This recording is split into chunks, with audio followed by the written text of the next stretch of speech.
ನಮಸ್ಕಾರ ವೀಕ್ಷಕರೇ. ಬಾಂಗ್ಲಾದಲ್ಲಿ ಹಿಂದೂಗಳ ನರಮೇಧ ಮಾಡಿ ಮತಾಂಧತೆ ಮೆರೆಸಿದ್ದನ್ನ ಜಗತ್ತು ನೋಡಿದೆ. ಸದ್ಯ ನಾಮಕಾವಸ್ಥೆಗೆ ಒಂದು ಮಧ್ಯಂತರ ಸರ್ಕಾರ ಆಗಿದೆ ಅನ್ನೋದನ್ನ ಬಿಟ್ರೆ ಮತ್ತೆಲ್ಲವೂ ಹಾಗೇ ಇದೆ.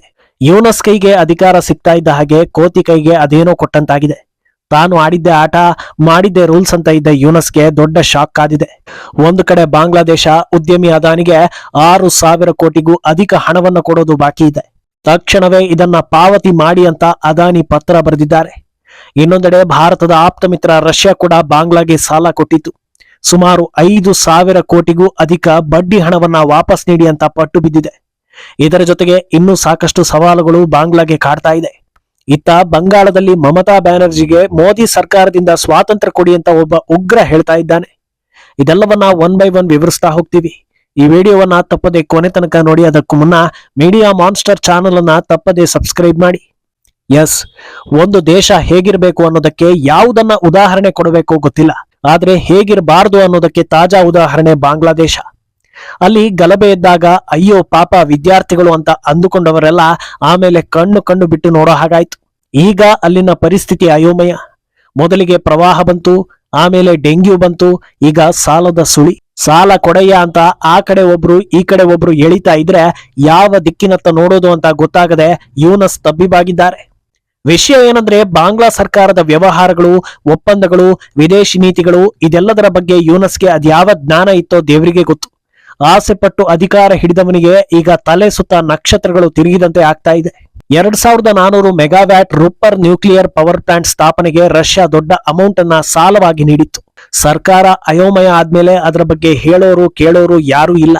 ಈಗ ಸೆಪ್ಟೆಂಬರ್ 15 ಅಂದ್ರೆ ಇನ್ನೆರಡು ದಿನಗಳಲ್ಲಿ $630 ಮಿಲಿಯನ್, ಭಾರತದ ರೂಪಾಯಿ ಲೆಕ್ಕದಲ್ಲಿ ಹೇಳೋದಾದ್ರೆ 5,285 ಕೋಟಿ ರು ಹಣ. ಅಂದಹಾಗೆ ಇದೇನು ಪೂರ್ತಿ ಹಣ ಅಲ್ಲ, ಬರೀ ಬಡ್ಡಿ ಮಾತ್ರ. ಬಡ್ಡಿ ಹಣವೇ ಚಡ್ಡಿಯನ್ನ ಅಲುಗಾಡಿಸ್ತಾ ಇದೆ. ಇನ್ನು ಅಸಲಿ ಹಣ ಎಷ್ಟು ಅನ್ನೋ ಟೆನ್ಷನ್ ಶುರುವಾಗಿದೆ. ಅಂದಹಾಗೆ ಇದನ್ನ ನೆನಪಿಸೋ ಕೆಲಸವನ್ನ ರಷ್ಯಾ ಮಾಡ್ತಾ ಇಲ್ಲ. ಬಡ್ಡಿ ಹಣ ಕೊಡ್ಲೇಬೇಕು, ಇಲ್ಲ ಅಂದ್ರೆ ಕಾನೂನು ಅಸ್ತ್ರವನ್ನ ಎದುರಿಸಬೇಕಾಗುತ್ತೆ ಅಂತ ಹೇಳ್ತಾ ಇದೆ. ಮೊನ್ನೆಯಷ್ಟೇ ಯೂನಸ್ ಪಾಕಿಸ್ತಾನದ ಬಳಿ ಶಸ್ತ್ರಾಸ್ತ್ರ ಖರೀದಿ ಬಗ್ಗೆ ಸ್ಟೇಟ್ಮೆಂಟ್ ಕೊಟ್ಟಿದ್ರು. ಶಸ್ತ್ರ ಖರೀದಿ ಆಗಿರ್ಲಿ, ಹಾಕಿರೋ ವಸ್ತ್ರವನ್ನ ಉಳಿಸಿಕೊಂಡ್ರೆ ಸಾಕು ಅನ್ನೋ ಪರಿಸ್ಥಿತಿ ಬಂದಿದೆ. ರಷ್ಯಾ ಒಂದು ಬಲಿಷ್ಠ ದೇಶ. ವಿದೇಶಿ ಒಪ್ಪಂದಗಳ ಅನುಸಾರವಾಗಿ ದೊಡ್ಡ ಮಟ್ಟದಲ್ಲಿ ಹಣವನ್ನ ಕೊಟ್ಟಿದೆ. ಆದ್ರೆ ಭಾರತದ ಒಬ್ಬ ಶ್ರೀಮಂತ ಉದ್ಯಮಿಯ ಬಾಕಿ ಹಣವನ್ನ ತೀರಿಸೋದಕ್ಕೂ ಬಾಂಗ್ಲಾಗೆ ಆಗಲ್ವೇನೋ ಅನ್ನಿಸ್ತಾ ಇದೆ. ಅದಾನಿ ಕಂಪನಿಗಳಿಂದ ಬಾಂಗ್ಲಾಗೆ ಪವರ್ ಸಪ್ಲೈ ಆಗ್ತಾ ಇದೆ. ಅದರ ಮೊತ್ತ ಸದ್ಯ $800 ಮಿಲಿಯನ್, ಅಂದ್ರೆ ಸುಮಾರು 6,712 ಕೋಟಿ ಹಣವನ್ನ ಪಾವತಿ ಮಾಡಬೇಕಿದೆ. ಆದಷ್ಟು ಬೇಗ ಹಣ ಕೊಡದೇ ಇದ್ರೆ ಮುಂದಿನ ಕ್ರಮವನ್ನ ಕೈಗೊಳ್ಳಬೇಕಾಗತ್ತೆ. ಒಳ್ಳೆಯ ರೀತಿಯಲ್ಲಿ ಹಣ ಕೇಳ್ತಾ ಇದ್ದೀನಿ, ನಿಯಮಿತವಾಗಿ ಹಣವನ್ನ ಪಾವತಿ ಮಾಡಿ. ಇಲ್ಲದೇ ಇದ್ರೆ ನಾವು ಯಾವ ಕ್ರಮವನ್ನ ತೆಗೆದುಕೊಳ್ಳೋದಕ್ಕೂ ಹಿಂದೆ ಮುಂದೆ ನೋಡೋದಿಲ್ಲ. ಹಣ ಕಟ್ಟದೇ ಇದ್ರೆ ಪವರ್ ಸಪ್ಲೈ ಬಂದ್ ಮಾಡಿ ಅದನ್ನ ಭಾರತೀಯ ಪವರ್ ಗ್ರಿಡ್ಗೆ ಡೈವರ್ಟ್ ಮಾಡ್ತೀವಿ. ಹೇಗೂ ನಮಗೆ ಮೋದಿ ಸರ್ಕಾರದಿಂದ ಇದಕ್ಕೆ ಪರ್ಮಿಷನ್ ಇದೆ ಅಂತ ವಾರ್ನಿಂಗ್ ಕೊಟ್ಟಿದ್ದಾರೆ ಅದಾನಿ. ಇದಕ್ಕೆ ಪ್ರತಿಕ್ರಿಯೆ ನೀಡಿರೋ ಬಾಂಗ್ಲಾ ಎನರ್ಜಿ ಮಿನಿಸ್ಟರ್, ನಾವು ಅಂತಾರಾಷ್ಟ್ರೀಯ ಬ್ಯಾಂಕ್ ಸಹಾಯ ಪಡೆದು ಹಣವನ್ನ ತೀರಿಸ್ತೀವಿ ಅಂತ ಹೇಳ್ತಿದ್ದಾರೆ. ಅಂದಾಗೆ ಒಂದು ದೇಶಕ್ಕೆ ಸ್ಥಿರ ಹಾಗೂ ಸದೃಢ ಸರ್ಕಾರ ಯಾಕೆ ಬೇಕು ಅನ್ನೋದನ್ನ ಗಮನಿಸಿ ನೋಡಿ. ರಷ್ಯಾದಿಂದ ಬಾಂಗ್ಲಾಗೆ ಅಷ್ಟು ದೊಡ್ಡ ಮಟ್ಟದಲ್ಲಿ ಸಾಲ ಸುಮ್ನೆ ಕೊಟ್ಟಿಲ್ಲ. ಭಾರತದ ಜೊತೆಗೆ ಅವರ ಬಾಂಧವ್ಯ ಸಂಬಂಧ ಎಲ್ಲವನ್ನ ನೋಡಿಯೇ ಕೊಟ್ಟಿರೋದು. ಹಸೀನಾ ಆಡಳಿತದಲ್ಲಿ ಭಾರತದ ಅಕ್ಕಪಕ್ಕ ಇರೋ ಬೇರೆ ಎಲ್ಲಾ ರಾಷ್ಟ್ರಗಳಿಗಿಂತ ಬಾಂಗ್ಲಾ ಹೆಚ್ಚಿನ ಅಭಿವೃದ್ಧಿಯನ್ನ ಹೊಂದಿತ್ತು. ಭಾರತದ ಜೊತೆಗೆ ಹಸೀನಾ ವ್ಯವಹಾರಗಳು ಅಚ್ಚುಕಟ್ಟಾಗಿದ್ವು. ಭಾರತ ಬಾಂಗ್ಲಾ ಗಡಿಯಲ್ಲಿ ಉಗ್ರರ ದಮನಕ್ಕೆ ಹಸೀನಾ ಸರ್ಕಾರದ ಬೆಂಬಲ ಇತ್ತು. ಇದೆಲ್ಲವನ್ನ ನೋಡ್ಕೊಂಡೇ ರಷ್ಯಾ ಸಾಲವನ್ನ ಕೊಟ್ಟಿದ್ದು.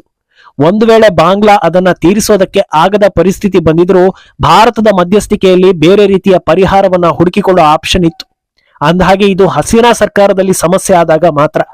ಆದರೆ ಈಗ ಯಾವ ಗ್ಯಾರಂಟಿ ಮೇಲೆ ಕೊಟ್ಟ ಸಾಲವನ್ನ ಬಿಡೋದು ಅಂತ ಎಲ್ಲರೂ ಮುಗಿಬಿದ್ದಿದ್ದಾರೆ. ರಾಹುಲ್ ಗಾಂಧಿ ಬಾಯಿ ಬಿಟ್ರೆ ಅದಾನಿ ಅಂತ ಆರೋಪ ಮಾಡ್ತಾ ಇದ್ರು. ಆದ್ರೆ ಇವತ್ತು ಹಿಂದೂಗಳಿಗೆ ಹಿಂಸೆ ಕೊಟ್ಟ ಬಾಂಗ್ಲಾಗೆ ಅದೇ ಅದಾನಿ ಬುದ್ಧಿ ಕಲಿಸ್ತಾ ಇದ್ದಾರೆ. ಅಂದಹಾಗೆ ಇಷ್ಟೆಲ್ಲಾ ವಿಚಾರ ಯೂನಸ್ಗೆ ಗೊತ್ತಿತ್ತೋ ಇಲ್ವೋ ಗೊತ್ತಿಲ್ಲ. ಅವರು ಮಾತ್ರ ಬಾಂಗ್ಲಾದಲ್ಲಿ ಶರಿಯಾ ತರಬೇಕು ಅಂತ ಇನ್ನಿಲ್ಲದ ಪ್ರಯತ್ನವನ್ನ ಮಾಡ್ತಾ ಇದ್ದಾರೆ. ಒಂದು ಕಡೆ ಬಾಂಗ್ಲಾ ಯೂನಿವರ್ಸಿಟಿಗಳಲ್ಲಿ ಹಿಂದೂಗಳನ್ನ ಹೊರಗೆ ಕಳಿಸಲಾಗ್ತಾ ಇದೆ. ಇದನ್ನ ನೇರವಾಗಿ ಹೇಳಿದ್ರೆ ಮತ್ತೆ ಸಮಸ್ಯೆ ಆಗುತ್ತಲ್ವಾ. ಅದಕ್ಕೆ ಹಣೆಗೆ ಕುಂಕುಮ ಇಡುವವರು, ಹಿಜಾಬ್ ಹಾಕದವರು, ನಮಾಜ್ ಮಾಡದವರು ಇವರ್ಯಾರಿಗೂ ಯೂನಿವರ್ಸಿಟಿಗಳಲ್ಲಿ ಕೆಲಸ ಇಲ್ಲ ಅನ್ನೋ ಆದೇಶವನ್ನ ಹೊರಡಿಸಲಾಗ್ತಾ ಇದೆ. ಇದು ಮಾತ್ರವಲ್ಲದೆ ಹಿಂದೂಗಳು ಎಲ್ಲೆಲ್ಲಿ ಕೆಲಸ ಮಾಡ್ತಾ ಇದ್ದಾರೋ ಅಲ್ಲೆಲ್ಲ ಇದೇ ರೀತಿಯ ನಿಯಮಗಳನ್ನ ತರುವ ಮೂಲಕ ಮೆಲ್ಲಗೆ ಎಲ್ಲರನ್ನೂ ಆಚೆ ಕಳಿಸೋ ಕೆಲಸ ಮಾಡ್ತಾ ಇದ್ದಾರೆ. ಇದು ಅಂತಾರಾಷ್ಟ್ರೀಯ ಮಟ್ಟದಲ್ಲಿ ಸುದ್ದಿ ಆಗ್ತಾ ಇದೆ.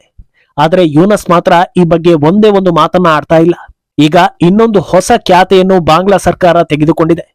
ಅದೇನೆಂದ್ರೆ ದುರ್ಗಾ ಪೂಜೆ ಸೇರಿದಂತೆ ಇನ್ನಿತರೆ ಯಾವುದೇ ಪೂಜೆ ಮಾಡೋದಾದ್ರೂ ನಮಾಜ್ ಟೈಮ್ ನಲ್ಲಿ ಅವೆಲ್ಲ ಬಂದ್ ಆಗ್ಬೇಕು ಅಂತ ಇತ್ತೀಚೆಗೆ ಮೀಟಿಂಗ್ ಮಾಡಿ ಈ ಆದೇಶವನ್ನ ಹೊರಡಿಸಲಾಗಿದೆ. ನಮಾಜ್ ಸಂದರ್ಭದಲ್ಲಿ ಯಾವುದೇ ಹಿಂದೂ ಪೂಜೆ ಶಬ್ದ ಕೇಳಿದ್ರೆ ಸೂಕ್ತ ಕ್ರಮಗಳನ್ನ ಕೈಗೊಳ್ಳಲಾಗುತ್ತೆ ಅಂತ ಬಾಂಗ್ಲಾ ಸರ್ಕಾರ ಎಚ್ಚರಿಕೆ ನೀಡಿದೆ. ಒಂದು ಸಲ ಭಾರತದ ಕಡೆ ನೋಡಿ, ಇಲ್ಲಿ ಯಾರಿಗಾದ್ರೂ ರಿಸ್ಟ್ರಿಕ್ಷನ್ ಇದೆಯಾ ಅಂತ. ಸಿದ್ದರಾಮಯ್ಯ ಒಬ್ರು ಮಾತ್ರ ನಮಾಜ್ ಟೈಮ್ ನಲ್ಲಿ ಭಾಷಣ ಮಾಡ್ತಾ ಇದ್ರೆ ಅದನ್ನ ನಿಲ್ಲಿಸ್ತಾರೆ. ಅದು ಬಿಟ್ರೆ ಎಲ್ಲವೂ ಮಾಮೂಲಿನಂತೆಯೇ ಇದೆ. ಇದಿಷ್ಟೇ ಅಲ್ಲದೆ ಬಾಂಗ್ಲಾದಲ್ಲಿ ಸದ್ಯ 32,666 ಪೂಜಾ ಮಂಟಪಗಳು ಇದೆಯಂತೆ. ರಾಜಧಾನಿ ಢಾಕಾ ಸಿಟಿಯಲ್ಲೂ 157 ಪೂಜಾ ಮಂಟಪ ಇದೆಯಂತೆ. ಇದೆಲ್ಲವನ್ನ ಈ ವರ್ಷ ಕೆಡವಿ ಹಾಕ್ತೀವಿ ಅಂತ ಸರ್ಕಾರ ಅಫಿಷಿಯಲ್ ಸ್ಟೇಟ್ಮೆಂಟ್ ಕೊಟ್ಟಿದೆ. ಇದೆಲ್ಲ ಆಗುವಾಗ ಅಲ್ಲಿನ ಹಿಂದೂಗಳು ಏನ್ ಮಾಡ್ತಿದ್ದಾರೆ ಗೊತ್ತಾ? ಜಾತ್ಯತೀತ ಅಂತ ಹೇಳಿ ಪ್ರವಾಹ ಬಂದಾಗ ಎಲ್ಲರಿಗೂ ದೇವಸ್ಥಾನದ ಆಹಾರವನ್ನ ಕೊಡ್ತಾ ಇದ್ದಾರೆ. ಊಟ ತಿನ್ನೋಕೆ ಹಾರಿ ಬಿದ್ದು ಓಡಿ ಬರುವವರು ಊಟ ಮುಗಿದ ಬಳಿಕ ದೇವಸ್ಥಾನದ ಮಂಟಪಗಳನ್ನ ನಾಶ ಮಾಡೋ ನಿರ್ಧಾರವನ್ನ ತೆಗೆದುಕೊಳ್ತಾ ಇದ್ದಾರೆ. ಇಂಥ ಎಲ್ಲಾ ಆದೇಶಗಳನ್ನ ಸರ್ಕಾರದ ವತಿಯಲ್ಲಿ ಮಾಡ್ತಾ ಇರೋ ಬಾಂಗ್ಲಾ ಪ್ರಧಾನಿ ಮತ್ತೊಂದು ಮಾತನ್ನ ಹೇಳ್ತಾ ಇದ್ದಾರೆ. ಅದೇನೆಂದ್ರೆ ನಮ್ಮದು ಕೋಮು ಸೌಹಾರ್ದತೆ ಇರೋ ದೇಶ, ಇಲ್ಲಿ ಕೋಮುಗಲಭೆ ಆಗೋದಕ್ಕೆ ನಾವು ಬಿಡೋದಿಲ್ಲ. ಯಾರಾದ್ರೂ ಅಂತ ಕೃತ್ಯಗಳಲ್ಲಿ ತೊಡಗಿದ್ದು ಗೊತ್ತಾದರೆ ಸೂಕ್ತ ಕ್ರಮಗಳನ್ನ ಕೈಗೊಳ್ಳೋದು ಗ್ಯಾರಂಟಿ ಅಂತಿದ್ದಾರೆ. ಅಂದಹಾಗೆ ಈಗ ಸಾಲದ ಹೊರೆ ಎಲ್ಲಾ ಉತ್ಸಾಹವನ್ನ ಇಳಿಸ್ತಾ ಇದೆ. ಈಗ ಅಮೆರಿಕದತ್ತ ಎಲ್ಲರೂ ನೋಡ್ತಾ ಇದ್ದಾರೆ. ಆಂತರಿಕ ಜಗಳಕ್ಕೆ ಕುಮ್ಮಕ್ಕು ಕೊಟ್ಟಿದ್ದೆ ಅಮೆರಿಕ. ಅವರು ಕೊಟ್ರು ಅಂತ ಇವರು ಹುಚ್ಚರಂತೆ ಕುಣಿದಾಡಿದ್ರು, ದಾಂಧಲೆ ಮಾಡಿದ್ರು. ಈಗ ಸಾಲ ತೀರಿಸೋದಕ್ಕೆ ಯಾರು ಬರ್ತಾರೆ ಅನ್ನೋದು ಕುತೂಹಲಕಾರಿ ವಿಷಯ ಆಗಿದೆ. ಬಾಂಗ್ಲಾ ಆಂತರಿಕ ಕತೆ ಹೀಗಾದ್ರೆ ಅದೇ ಬಾಂಗ್ಲಾದಿಂದ ಉಗ್ರನೊಬ್ಬ ಬಂಗಾಳವನ್ನ ಪ್ರತ್ಯೇಕ ರಾಷ್ಟ್ರ ಮಾಡಿ ಅಂತ ಬೇಡಿಕೆ ಇಟ್ಟಿದ್ದಾನೆ. ಜಶೀಮುದ್ದೀನ್ ರಹಮಾನಿ ಹಫಿ ಅನ್ನೋ ಅಲ್-ಖೈದಾ ಉಗ್ರ ಮೋದಿ ಸರ್ಕಾರದಿಂದ ಸ್ವಾತಂತ್ರ್ಯ ಪಡೆಯಿರಿ ಅಂತ ಮಮತಾ ಬ್ಯಾನರ್ಜಿಗೆ ಮನವಿ ಮಾಡಿದ್ದಾನೆ. ಹಸೀನಾ ಸರ್ಕಾರ ಈತನನ್ನ ಜೈಲಿಗೆ ಅಟ್ಟಿತ್ತು. ಆದ್ರೆ ಮೂಲಭೂತವಾದಿಗಳು ಸರ್ಕಾರ ಕೆಡವಿದ್ಮೇಲೆ ಮೊಹಮ್ಮದ್ ಯೂನಸ್ ಈ ಉಗ್ರನನ್ನ ರಿಲೀಸ್ ಮಾಡಿಸಿದ್ದಾನೆ.